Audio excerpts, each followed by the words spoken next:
అధికారం కోసం ఎన్నికల సమయంలో చంద్రబాబు గారు రేవంత్ రెడ్డి గారు చెప్పింది ఒకటి, ఇప్పుడు చేస్తుంది ఒకటి అంటూ ఒక వార్త సోషల్ మీడియాలో చక్కర్లు కొడుతున్న నేపథ్యంలో చంద్రబాబు గారు గతంలో చెప్పింది ఏంటి, ఇప్పుడు చేస్తుంది ఏంటి, అలాగే రేవంత్ రెడ్డి గారు గతంలో చెప్పింది ఏంటి, ఇప్పుడు చేస్తుంది ఏంటి అనేది మనం క్లుప్తంగా విశ్లేషణ చేసుకునేటువంటి ప్రయత్నం చేద్దాం. ప్రస్తుతం మనతో పాటు ఉన్నారు ప్రముఖ రాజకీయ విశ్లేషకులు, ప్రముఖ సీనియర్ జర్నలిస్ట్ సిఎస్ రావు గారు. సార్తో మాట్లాడదాం. సార్ నమస్తే. సార్ నమస్తే. అధికారం కోసం ఎన్నికల ప్రచారంలో చంద్రబాబు గారు రేవంత్ రెడ్డి గారు చెప్పింది ఒకటి, ఇప్పుడు చేస్తుంది ఒకటి అంటూ ఒక వార్త సోషల్ మీడియాలో చక్కర్లు కొడుతూ ఉంది. దీని మీద మీ విశ్లేషణ ఏంటి సార్?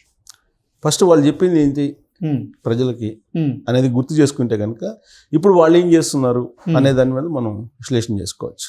ఎన్నికల ముందు ప్రధానంగా వాళ్ళు చెప్పింది ఏంది ప్రజలకి? ఇప్పుడు తెలంగాణలో రేవంత్ రెడ్డి గారు ముఖ్యమంత్రి ఉన్నారు. ఎన్నికల ముందు అనేక అంశాలు చెప్పారు. వాటిలో బాగా హైలైట్ అయిన అంశం, ప్రజల్ని హద్దుకున్నటువంటి అంశం ఏంటి? 2014 నుంచి 2018 వరకు లేదా 2023 వరకు కేసీఆర్ ఫ్యామిలీ, కల్వకుంట్ల ఫ్యామిలీ తెలంగాణని మొత్తం దోచుకుంది, దోపిడీ చేసింది. తెలంగాణలో ఈ కల్వకుంట్ల ఫ్యామిలీతో పాటు గుప్పెడి మంది ఉన్నటువంటి వెలమ బ్యాచ్ ఏదైతే ఉందో, ఈ వెలమ బ్యాచ్ 30,000 ఎకరాలను ఆక్యుపై చేసింది హైదరాబాద్ చుట్టూ. అలాగే కాళేశ్వరంలో 1,00,000 కోట్లు మింగేశారు. ఇలా దాదాపు కొన్ని లక్షల కోట్లు మింగేసి భూములను ఆక్యుపై చేశారు. సమైక్యాంధ్రలో ఉన్నటువంటి పాలకుల కంటే కూడా వీళ్ళ దోపిడీ ఎక్కువైపోయింది. కాబట్టి ఇలాంటి వాళ్ళు పాలకులుగా ఉండకూడదు. మనకి ఇలాంటి వాళ్ళు పాలకులుగా ఉంటే కనుక అసలు తెలంగాణ ఏదైతే ఉద్దేశంతో తెలంగాణను తీసుకొచ్చుకున్నామో, నీళ్లు, నిధులు, నియామకాలు అనేది అది నెరవేరకపోగా సహజ వనరులన్నింటినీ వీళ్ళు దోషేసుకుంటున్నారు. అసలు దోపిడీ దొంగలు వీళ్ళేను, బీహార్ దొంగలు అని చెప్పేసి రేవంత్ రెడ్డి గారు ఆరోపణ చేశారు. దాని కంటిన్యూషన్లో రాహుల్ గాంధీ గారు ఏం చెప్పారు? కాళేశ్వరం వెళ్ళి కేసీఆర్ గారి ఫ్యామిలీ దోచుకున్నటువంటి సంపదన అంతా కూడా వెనక్కి తీసుకొని తెలంగాణ ప్రజలకు పంచుతాను అని చెప్పి ఆయన ఎన్నికల ప్రచారంలో చెప్పినటువంటి మాట. జనరల్గా రాహుల్ గాంధీ చెప్పాడంటే నమ్ముతారు కదా. ఎందుకు నమ్ముతారంటే తెలంగాణ సమాజం తెలంగాణ ఇస్తానని చెప్పి సోనియా గాంధీ చెప్పారు. రాజకీయంగా నష్టం జరుగుతుందని చెప్పి తెలిసి కూడా ఆవిడ చెప్పిన మాట తప్పినట్టు అవుతుందని చెప్పేసి ఆవిడ తెలంగాణని ఇచ్చింది. 2 ఎంపీలు తెలంగాణలో అప్పుడు టీఆర్ఎస్ పార్టీకి, ఎవరెవరు? విజయశాంతను, కేసీఆర్ గారు. రాష్ట్రం విడిగొట్టడానికి బిల్లు ఆమోదింపు చేస్తున్నప్పుడు కేసీఆర్ గారు పార్లమెంట్లో లేరు. నేను అప్పుడు ఢిల్లీలో ఉన్నా, పార్లమెంట్లో లేరు. అంటే టీఆర్ఎస్ పార్టీని చూసి లేదా కేసీఆర్ గారిని చూసి తెలంగాణ ఇచ్చారని చెప్పేసి అనుకుంటున్నారు కదా చాలామంది.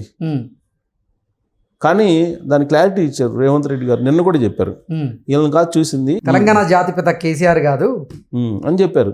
జగ్గారెడ్డి గారు వాళ్ళు ప్రెస్ మీట్ పెట్టారు. ప్రెస్ మీట్ పెట్టి అనేక మంది ఉద్యమాలు చేశారు. కాకపోతే ఉద్యమంలో ముందున్నాడు కేసీఆర్ గారు. అందుకని చెప్పి ఆయన ఏదో తెలంగాణ తీసుకొచ్చారు అనుకుంటున్నారు. అది వాస్తవం కాదు.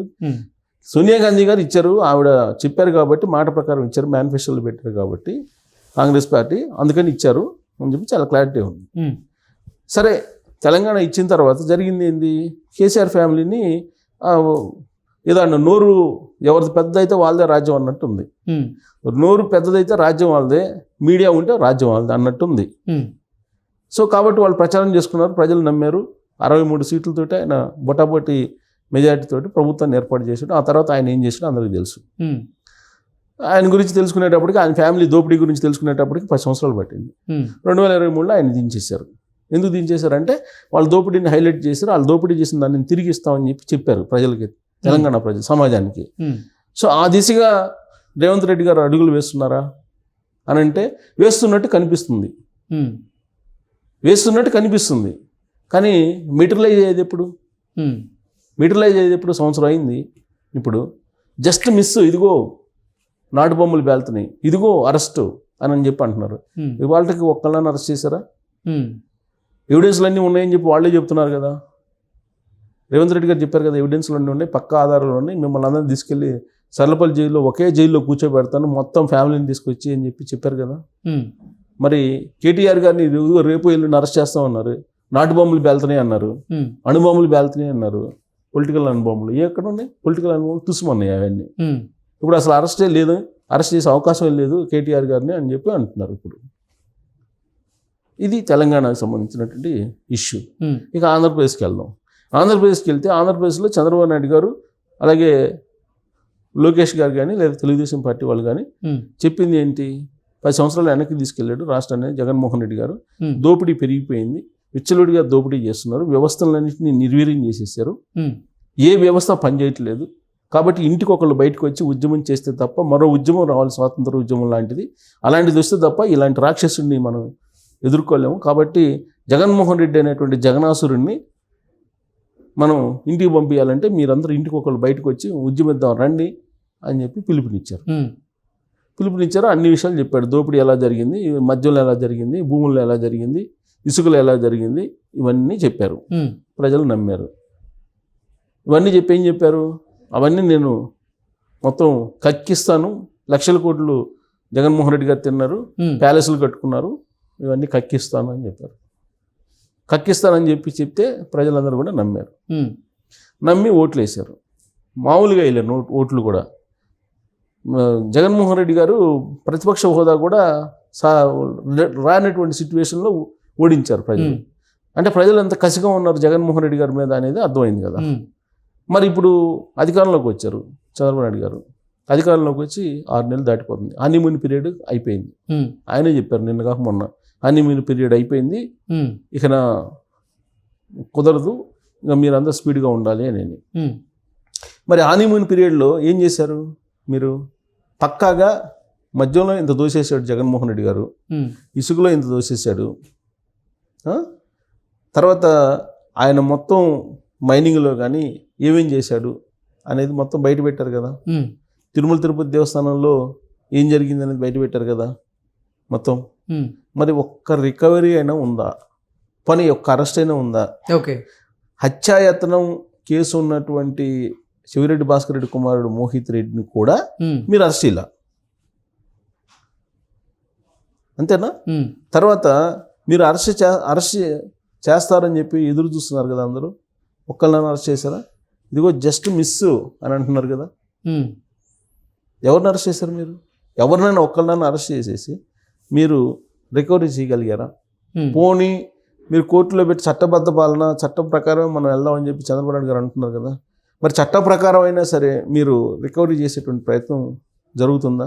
ఉమ్, మీ అసలు తెలియకుండానే వైఎస్ఆర్ కాంగ్రెస్ పార్టీ వాళ్ళు ఇవాళ కూడా కాంట్రాక్టర్స్ని సొంతం చేసుకున్నారు, ప్రభుత్వ పనులన్నింటినీ సొంతం చేసుకుంటున్నారు కదా. ఉమ్, పెద్దిరెడ్డి మనుషులు వాళ్ళందరూ అని చెప్పి సొంత తెలుగుదేశం పార్టీకి సంబంధించి సింపతిగా ఉన్నటువంటి మీడియానే ప్రొజెక్ట్ చేస్తుంది కదా ఎవ్రీడే.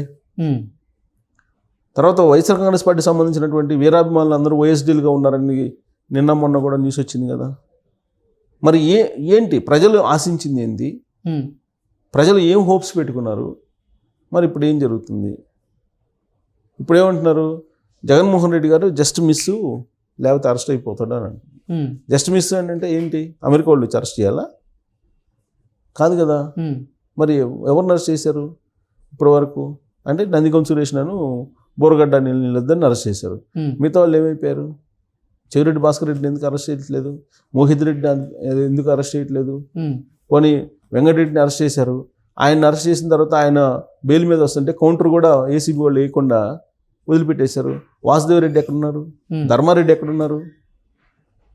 ఇలా చెప్పుకుంటూ పోతే చాంతాడంత ఉంది లిస్టు.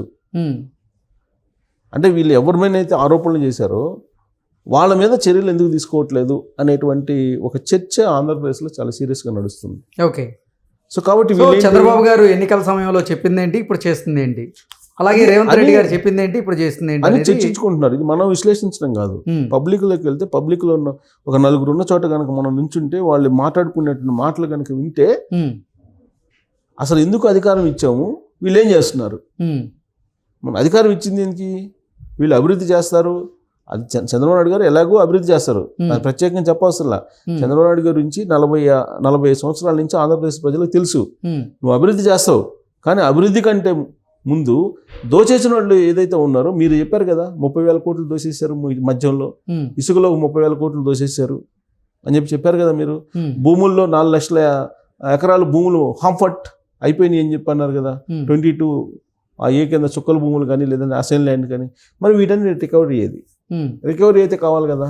ఓకే. రికవరీ ఇచ్చి ఇదిగో నేను ఈ సంపదను నేను కాపాడగలిగాను, ఈ సంపదను నేను తీసుకొచ్చి మళ్ళీ మీకు అప్పచెప్తున్నాను భద్రంగా, జగన్మోహన్ రెడ్డి గారు కబంధ హస్తాల్లో ఉన్నదాన్ని అని చెప్పి చెప్పాలి కదా. దానికి సంబంధించి అరెస్టులు జరగాలి కదా. దానికి సంబంధించి అరెస్ట్ ఇప్పుడు జరిగినటువంటి అరెస్టులో 2 తప్ప ఇంకేం లేవు కదా. ఆ 2 కూడా ఏంటి, అది క్రిమినల్ కేసులు. సివిల్ కేసులు ఇప్పుడు ఉన్నాయి కదా. ఇప్పుడు ల్యాండ్స్కి సంబంధించి పెద్దిరెడ్డి ల్యాండ్స్ ఆక్యుపై చేశారని చెప్పి చంద్రబాబు నాయుడు గారు అనేక సందర్భాల్లో చెప్పారు కదా. మరి ఇవన్నీ ఏంటి? ఇప్పుడు జగన్మోహన్ రెడ్డి గారికి సంబంధించి ఆయన సిమెంట్ ఫ్యాక్టరీ పెట్టానని చెబుతున్నాడు కదా. మరి ఆయన లీజ్ రద్దు చేయాలి కదా. ఇవన్నీ చెయ్యాలి. ఒకటి మాత్రం చేశారు, శారదాపేట మాత్రం చేశారు వెనక్కి తీసుకొని, అదొకటే కనిపిస్తుంది. సో మిగతా అన్ని చేయాలి కదా. కాకపోతే ఏంటంటే హోప్స్ ఎక్కువ ఉన్నాయి వీళ్ళ మీద, చంద్రబాబు గారి మీద కానీ లేదంటే రేవంత్ రెడ్డి గారి మీద కానీ ఆంధ్రప్రదేశ్ సమాజం కానీ తెలంగాణ సమాజం కానీ హోప్స్ ఎక్కువ పెట్టుకుంది. కానీ ఆ హోప్స్కి తగిన విధంగా అంత స్పీడ్గా వెళ్ళట్లేదు. అరెస్టులు కూడా జస్ట్ మిస్ అంటున్నారు ప్రతిదీ. ఇప్పుడు రామ్ గోపాల్ వర్మ జస్ట్ మిస్ అంటున్నారు. రామ్ గోపాల్ వర్మది ముందస్తు బెయిల్ తీసుకొచ్చుకుంటున్నారు అందరూ. మరి ఎవరిని అరెస్ట్ చేయకుండా, మీకు రికవరీ చేయకుండా మరి రేపు సమాధానం ఏం చెప్తారు మళ్ళీ ఎలక్షన్స్కి? ఇప్పుడు నేను 2029 కల్లా నేను రాజధాని కట్టానని చెప్పి చూపిస్తే ఓట్లేస్తారా? 2019లో అభివృద్ధి చేశాను, రోడ్లు వేశారు, గ్రామీణ రోడ్లు వేశారు, రాజధాని నిర్మాణానికి సంబంధించినటువంటి పనులు ప్రారంభించారు. మరి ప్రజలు ఆదరించారా? చేయలేదుగా. సో కాబట్టి ఒక అభివృద్ధి ఒకటే మార్గం కాదు. వాళ్ళకు మనం ఏం చెప్పాము, వాళ్ళు ఏమి నమ్మారు, వాళ్ళ నమ్మకాన్ని మనం ఎంతవరకు నెరవేర్చాం, ఇది ప్రామాణికంగా తీసుకోవాలి. ఇది ప్రామాణికంగా తీసుకోకుండా జస్ట్ మిస్ అయిపోయిందమ్మా అరెస్ట్ చేయాల్సింది అని చెప్పి చెప్తుంటే ప్రజలు ఇప్పుడు కేటీఆర్ గారిని అరెస్ట్ చేస్తారనుకున్నారు, లేదు. అక్కడ జగన్మోహన్ రెడ్డి గారిని అరెస్ట్ చేస్తారనుకున్నారు, లేదా జగిరెడ్డి భాస్కర్ రెడ్డిని అరెస్ట్ చేస్తారనుకుంటున్నారు, లేదు, ఎవరిది లేదు. సో కాబట్టి అభివృద్ధి కన్నా కూడా వీళ్ళు చేస్తున్నది ఏంటి అనే దాని మీద కూడా ఎక్కువగా ఫోకస్ చేస్తూ ఉంటారు వాళ్ళు. ఓకే.